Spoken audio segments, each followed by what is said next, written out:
How do we start this? Okay. Okay. Desiree. I'm here with my friend Desiree, and we're going to do a hypnosis session, and we're trading sessions. And Desiree is going first, which means I am having the pleasure of hypnotizing my very good friend Desiree, who's a brilliant hypnotist, and you'll see when she hypnotizes me. So, you want to say hi, Desiree? Hi, Désirée. Okay. Okay. So, Desiree, what can I do for you? I am desiring a sense of balance and a sense of certainty in regards to a certain situation in my life. Okay. So, balance and certainty. Yeah. Yes. And I desire to release the limiting beliefs and the recurring thoughts of those beliefs that cycle in my mind and tend to interrupt the any sense of balance or certainty and flow. Balance and certainty and flow. And then these are thoughts or they're beliefs or that come Both. from. Mhm. Yeah. Limiting things like logical timelines, conscious mind stuff, just interference in my conscious mind. Okay. Okay. And what do you want to feel instead? I want to feel that sense of certainty. I want to feel present, grounded, balanced, and yeah, in that I'll be able to kind of just feel solid in where I am and be present, in the moment and be Present. able to go with the flow. Yeah. Yeah. Um, what happens like when these thoughts come up? Like, is it a situation? Well, like are you feeling balanced and then they come in and unbalance you? Is that what it is, or how do you know when it's happening? Yeah, I just feel like I have this thought comes in and then just starts cycling and it kind of accumulates other things that go along with it and Mhm. and then I overanalyze things, which is very unlike me. It's like actually the Yeah. opposite of what I normally am. I'm normally very much in control of this environment, so this is kind of throwing me for a loop. So it's like unfamiliar territory. And when you're over analyzing, is that something you're consciously doing? Is there a like a desired outcome with over analyzing? Um, I know that I do know consciously that overanalyzing or analyzing anything that has happened in the past is not helpful. So I know that and I'm aware of it, but I still, edit over my actions and things that I've said, but nothing of that can be changed. I wonder how they impacted the situation as a whole, but like again, none of that can be changed, and I don't know the other people and dynamics involved. Like they didn't maybe it didn't make an impact on them as it does on me. So I want to stop fixing Mhm. on the little things and just be in the bigger territory of the situation and feel that grounded, like I feel like I think of just like being on a map, I don't know, like and just feeling like I know where I am or something. On a map and knowing where you are. Yeah. Okay. So when does this occur for you? When is it at its worst? Like when is it something where you think like, God, I wish this wasn't happening? I mean, it comes into my mind throughout the day at various points, so it's quite prevalent. So Okay. it's just like kind of spinning in the background, and then it comes into my awareness at certain times.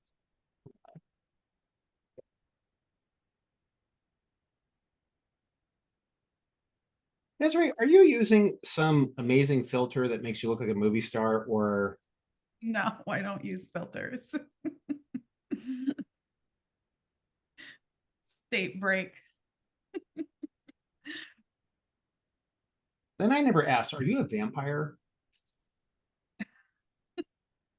Why else would your skin look so good? Like, how did you know? I always wanted to be a vampire. That was definitely my goal growing up. Once Bitten, favorite movie from the 80s. It's so good. If I hadn't seen you in the daytime, then I might actually think you were. Okay. So I'm gonna make sure I have this right. So it isn't anything really specific. There's these thoughts that are sort of in, I guess, you didn't say intrusive, but I suppose they are intrusive because they're disrupting, yeah, and limiting beliefs. And and you want to feel balanced and centered and grounded. Hmm. Okay. With a sense of certainty. Certainty. Yeah. I'm sorry, say that again. There was a slight delay. With a sense of certainty. A sense of certainty. Feels important somehow. Okay. So the cool thing about hypnosis that a lot of people don't know, or maybe some people have heard but they don't believe, is that you the hypnotherapist, the hypnotist, the person doing the hypnotizing doesn't have to know what is going on. That, I don't have to know the details. Um, and that's called a content free, because the subconscious mind knows the answer, and it's usually and who knows why, the subconscious mind isn't providing it, but we know the subconscious mind is always trying to protect us. So there's something within the subconscious mind that feels like it's protecting you by disrupting your balance, I think, right? So without telling me like any details, is there any way that you can um expand on certainty a little bit? Like, what is it you want to be certain about? Is there a way that you can tell me that? Yeah, to me, a sense of certainty honestly just almost feels like my posture. It almost feels like a skeleton of like a framework that I can stand on, that I just know like it's gonna be cool. So Mhm. it's just this like almost like it feels, the word I want to use is erect, like upright, like very much like, yeah, like a posture. It feels postural somehow to me. Makes sense. I mean, because we know that when we sit upright, that's one of the cool things about yoga is you get into posture and supported fish, which is essentially laying on your back on a bolster or something with your arms up like this. Even though you're laying down, you're in an upright posture, and it feels really, really good. So that does make a lot of sense. Um, okay, so can you tell me, like, what does uncertainty feel like? Like blurry, wobbly, like like a little bit melting, like a like a just like, yeah, like dissent. Yeah, unsure,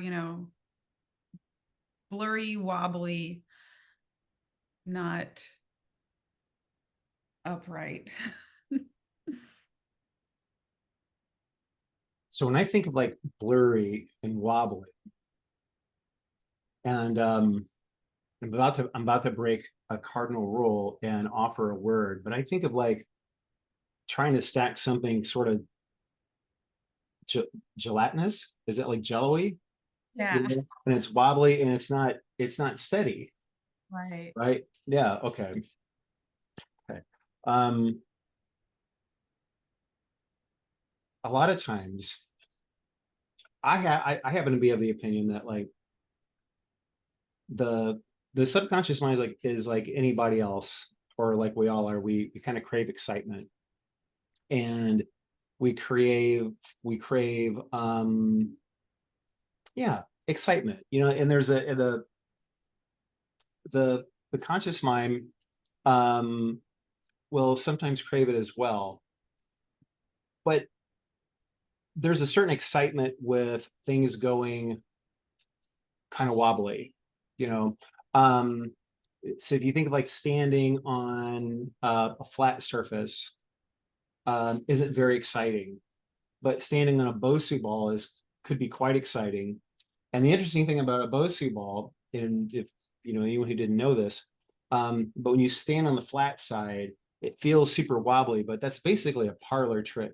You know, the as soon as the body understands that it's not going to fall, and that vibrating sort of shaking thing that the body does to steady itself, as soon as it knows, then you're just sort of standing and you're shifting, you know, shifting in a way that allows you to know, like, oh, I'm going this way, that I'm not falling. I can just shift a little bit this way, you know, whereas opposed to like if you're just standing directly on something very firm, it's definitely more steady, but you don't have the flexibility to take,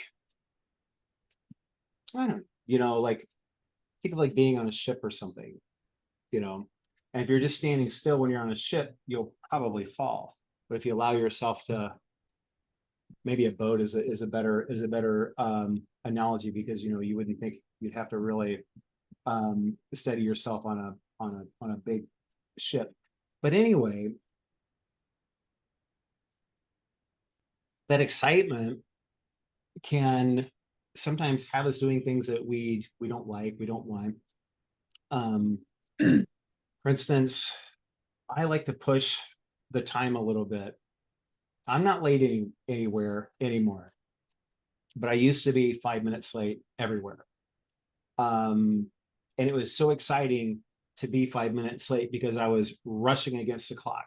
And the best I could do with my conscious mind was get it to be like a minute, you know, a minute late or right on time or something like that.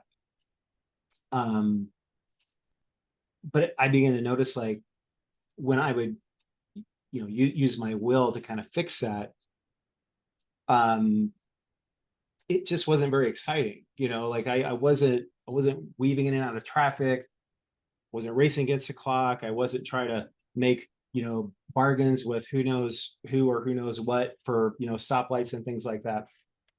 Um, and it's not unlike, this makes sense, right?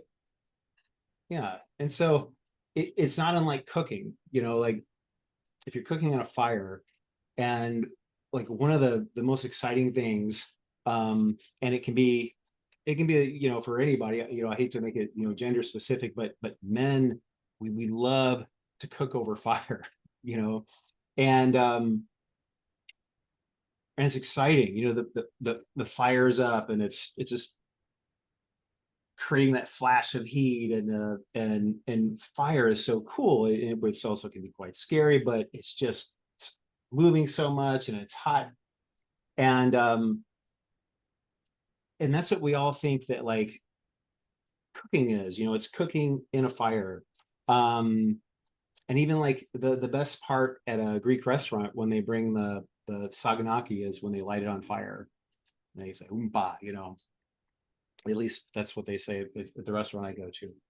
Anyhow, I remember my dad used to cook outside a lot, and he had a bottle of water, that, and this was the 80s, so there wasn't, I guess there were spray bottles back then, but he didn't use it. He literally like poked holes in like a club soda bottle, and he would douse the fire when it would come up. And I would think like, why are you doing that? You know, why do you want the fire to come up? And I think I even asked him one time, and he said the fire is going to ruin the meat. It's going to char it, you know. And he said this is what cooks, and he pointed to the red coals. This is what you want, Maddie, is what he called me. But you know, on the other end, the coals would go dark and they weren't hot. And then there's the there's the fire that's coming up and creating all this excitement. Well, you can still cook something through a fire, but you have to tend to it. You have to turn it a lot. And the danger is that you overcook the outside, and then the inside is quite almost raw. And some people actually like that. But even with vegetables, it doesn't have to be, one would think of meat, but it works that way even with vegetables. But the even if you do successfully cook something over an open flame, it's not as good, because the wise thing to do, and this is what nobody talks about, is the hot coals. The they're just not very exciting. They're just red. They're just hot. They just sit there. And low and slow is how you cook, right? And if you think about smoking something for cooking, if you think about smoking, meat or vegetables, that's even slower. And that's there's no excitement of that whatsoever, because you shut the lid and you walk off and you leave it. A crock pot, an oven, all those things, is it sort of set it and forget it. But the reward comes out with the meal is better. And that's the thing that nobody talks about, the middle way, which is, I think, is the genius of yoga, the stira sukham, which is stability and ease. And if you have something like muscle energies, like when you're practicing yoga and you tense your muscles up really, really hard, you get all that fire. And even you can think of like breath of fire in yoga. But the thing is you won't last very long. You'll wear out. If you take no muscle energies whatsoever, that wobbly, sort of blurry sensation in your muscles, then that posture, that pose, that the physicality has no integrity to it. So in stira sukham, it's stability and ease. If you think of a scale of 1 to 10, 1 being like jello and 10 being really firm, when not much is going on, you might have your muscle engagements, are also called bandhas, like at a 2 or a 3. But then when you need more, when the ship starts to move, you can activate a little bit more, and you can last that way for a long, long, long time. Not forever, of course, because nothing cooks forever, but we can still keep recooking and recooking. And I was late for so many years of my life because it was either cold, the fire was out, or flames. And I didn't understand, the benefit of cooking low and slow, and then everything that feels good as a result of that. And something else my dad used to do, he had a bottle of something, I don't know what it was. It was drinkable, but every now and then he would hit the fire, the coals, and make it come up. And I don't know why he did that, to be honest. I don't know if he did that to entertain me or what, but he had complete control of it. And even when, as hot as that fire would come up and as beautiful as it would be, it really didn't do anything to the meat. It has to be under there for a while. And the wisdom in being in the middle so that you can adapt when you need to. And sometimes in relationships, we think like, where's all the excitement, or this is so boring. But there's that beautiful spot of just like sharing space, where two people, whether they're friends or they're a couple or they're partners, they can just be alone in a room reading or whatever,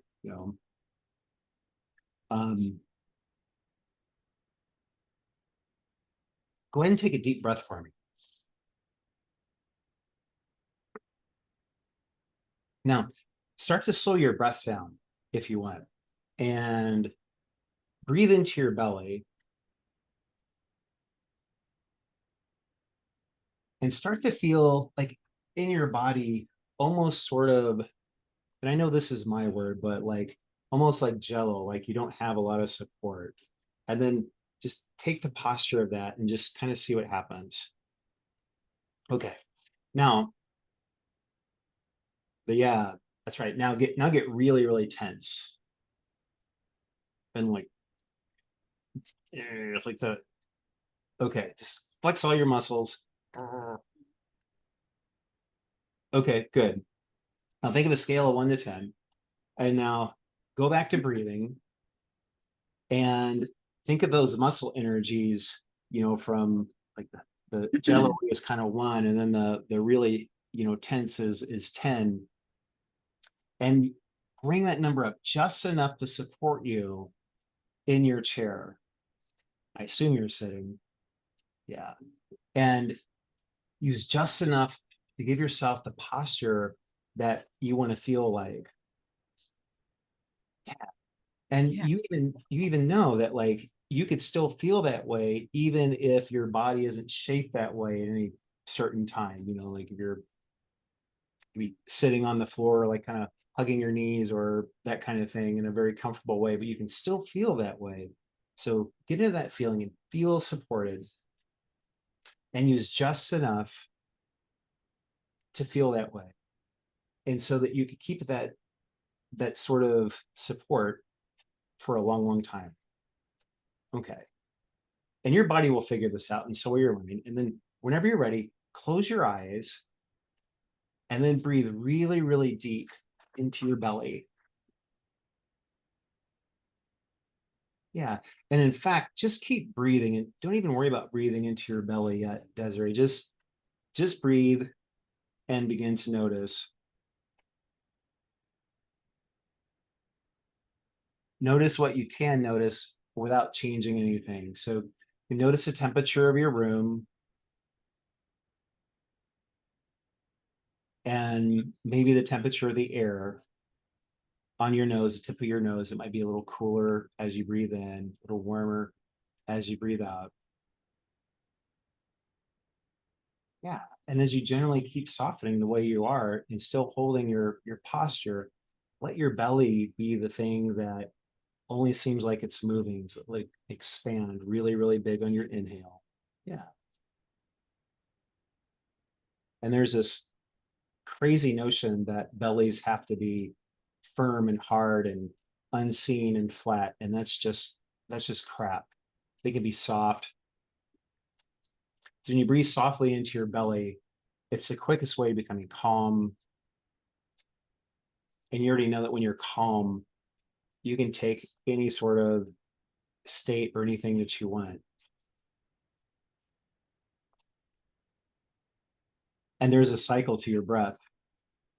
The top of the inhale, right before there's a struggle to let the breath out, there's a calm, there's a stillness, there's something really, really steady. And then at the bottom of the exhale, when the belly sinks deeper and deeper into your body, and right before the body thirsts for air to bring more in, there's that calm, steady, sort of balanced feeling. And even though it's fleeting in time, I mean, it could only be a second long, it's always there because always there with you. All you have to do is breathe. Yeah. And as you're breathing and noticing that, the rise of your breath, and then the sort of the sinking feeling of your exhale, sinking in the best way. Notice at the bottom of your exhale, your body feels heavier and you feel gravity. And gravity is something that we don't want to fall, and we don't like what it does to our bodies as we get older. But it's a grounding force that's always there, that can be felt every time. You can feel it when you breathe against it, and you can feel when you breathe with it.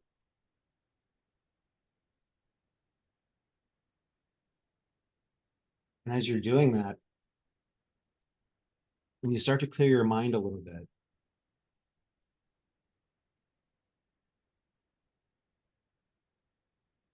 begin to think of a time when this sort of blurry, wobbly, melty feeling kind of got in your way.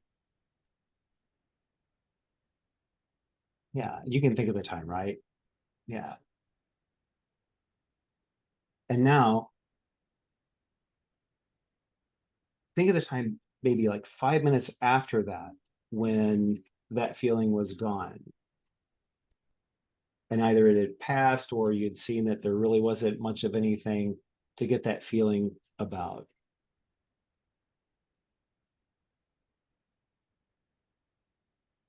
And now go back to when whatever that thing is that seems to stimulate or call upon to bring that feeling of wobbliness, blurriness, and then let your subconscious mind know that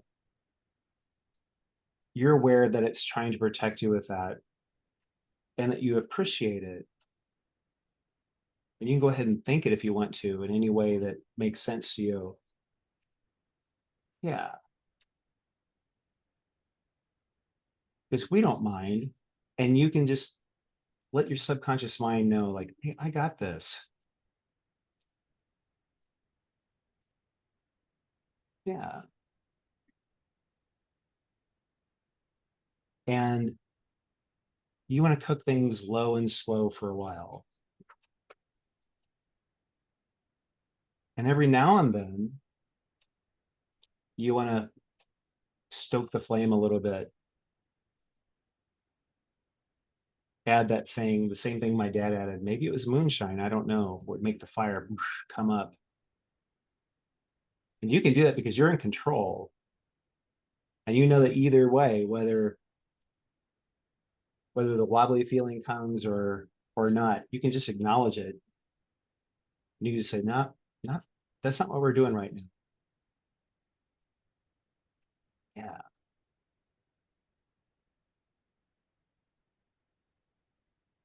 Now,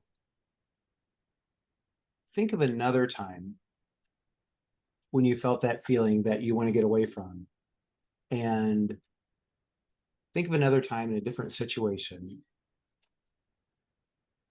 And then do your best to see it when you see yourself feeling it, not being in there feeling it. And now see yourself 5 minutes or however long after when that feeling's gone. And notice the difference in the posture. It's when you're feeling the feeling you want to get away from, the blurry, wobbly, melting feeling. And then 5 minutes after that, when you're feeling grounded, balanced, and very present. Yeah.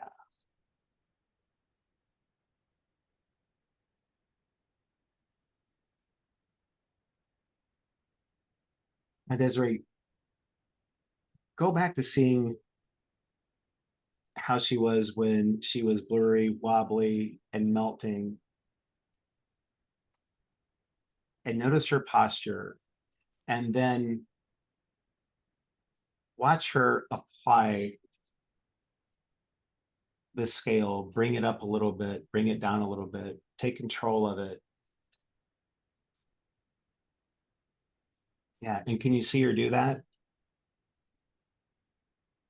Yeah. And now think of another time when this blurry, wobbly, melting feeling may have happened or could happen. And then and see it outside yourself and watch her choose to keep that blurry feeling for whatever reason. Because that's possible. Sometimes I would choose to be late just to prove a point. Yeah. Just watch her choose it and watch what's different because she took control of it. And can you see how, yep, that's right. Go back to the time before that and watch her walk into whatever situation, whatever sort of stimulus that would have made that feeling happen, with a knowledge that it doesn't have to happen, that we got this, and subconscious mind knows it's not really needed, and watch it just not happen at all. Yeah.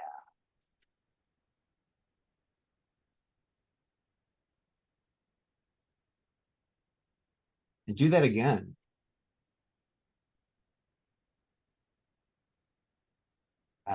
And do it again. Mm-hmm.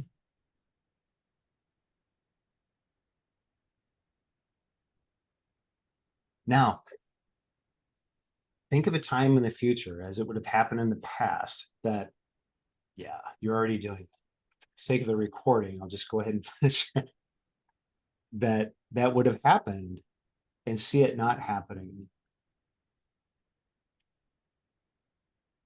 Yeah, that's right.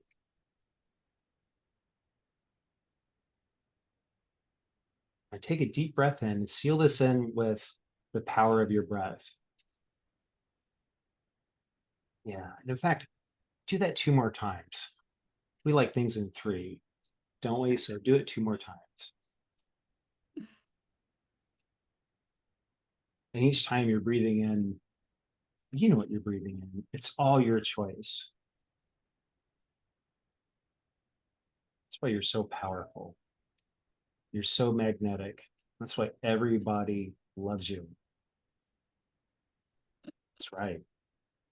And that's why you inspire your hypnospawn, because you're strong and you have a choice. And that's what you tell them. This is your choice. And this is how we work. And that's why they know you're so brave to have these innovative thoughts on hypnosis. And maybe it's not bravery because you just fucking know it. Yeah. You're not being brave when you know it. You're just being.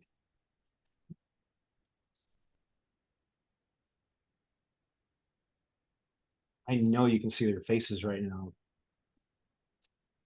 Ooh, while you're there, float over a conversation between 2 or 3 of them, and they're just talking about you. And they're just talking about like how they were in a Facebook group and how they can't believe that people with so much more experience that they have don't know what they know because they didn't have Désirée Eckert as their teacher. And watch them begin to question it, like, is this really, one of them can say, is this, how could this be? Like, maybe we, and then the other one says, no, you know, we were taught right. You know that.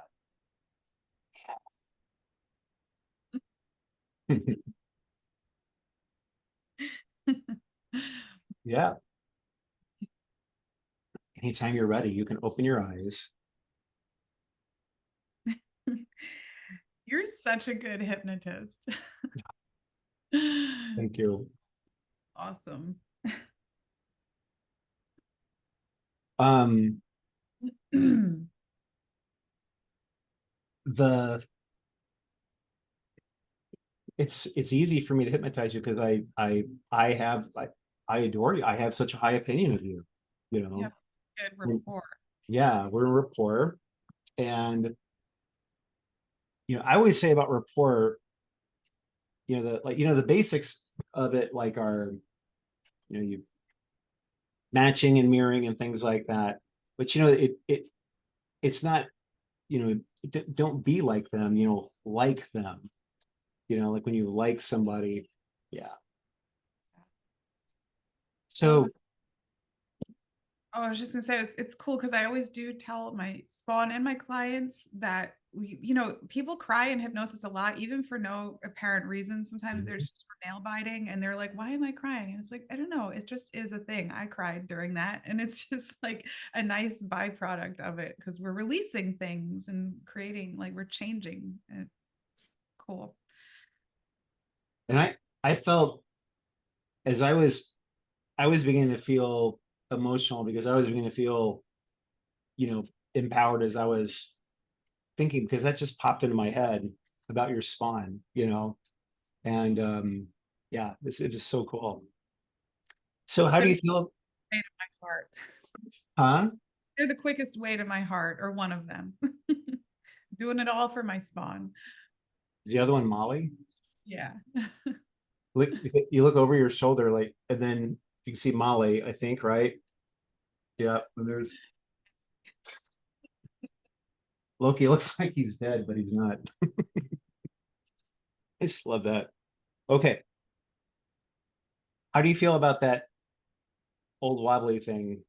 Yeah, that was great. I feel really good. I really needed that process to have it sink in and feel it in my body, and all of your metaphors and the yoga and the, your dad and your lateness. I love you. That was just an awesome journey. I feel like it really came into that structure of certainty that I was wanting, and it have all this stuff embedded in it now that is very helpful. Oh, before we hit not record, do you want to talk about depth of hypnosis? Because you have such a cool way of looking at it. Because I want uh, anybody who watches this who's maybe seeing hypnosis for the very first time, if you've seen like Désirée, she's kind of laughing, and well, she was laughing, and she's very conscious, right? You're definitely in trance. You're also conscious and completely aware, and you put that better than anybody. So do you want to share what you think about that? Well, and I think with your style, especially because you do a lot of storytelling and like you're, what we would call maybe a pre-talk or like a preamble, that's part of the hypnosis. So I know I felt myself going into the trance with that. And I didn't know if that was going to be the whole session or not, because sometimes you do it like that. And, um, you know, but I love the opportunity to then close my eyes and go in with that strong intention, because when people come to hypnosis, typically they have that strong intention. There is something that they want to change, that they have already tried other things typically, and and it hasn't worked. And I honestly believe it's just the intention that is, we're in these natural states of kind of trancey states, these shifts of awareness. All trances are temporary by design, and I only think hypnosis is different in that we're choosing to go into one of those temporary shifts Yeah. of with an intention to make some changes or some discoveries or both in the subconscious mind. So it doesn't need to be that deep, and I think the memory of the experience becomes a useful tool going forward.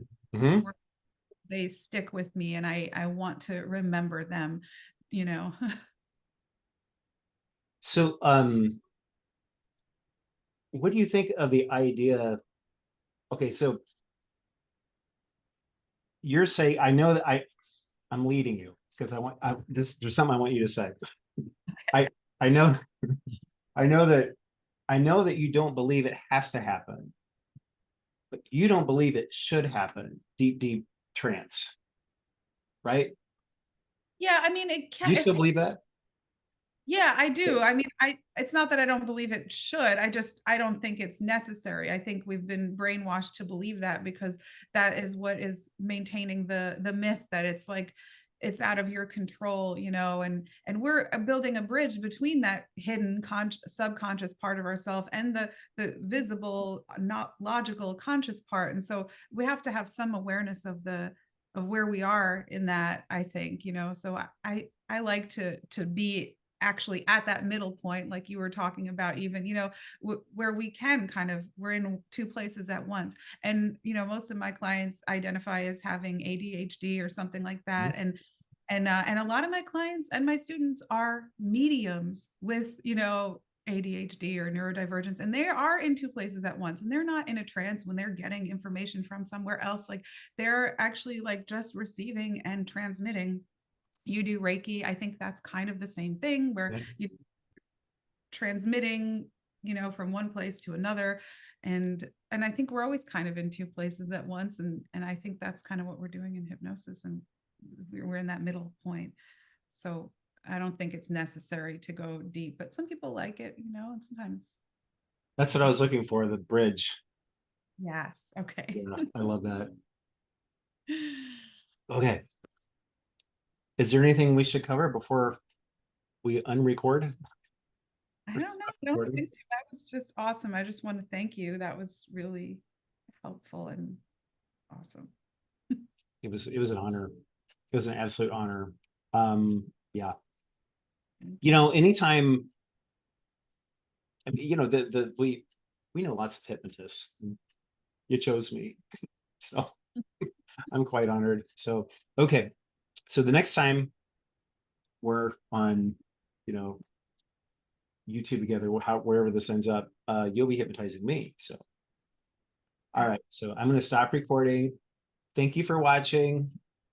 And stuff like, you know, I don't know what, I don't know. Okay. I'm just going to end it. All right.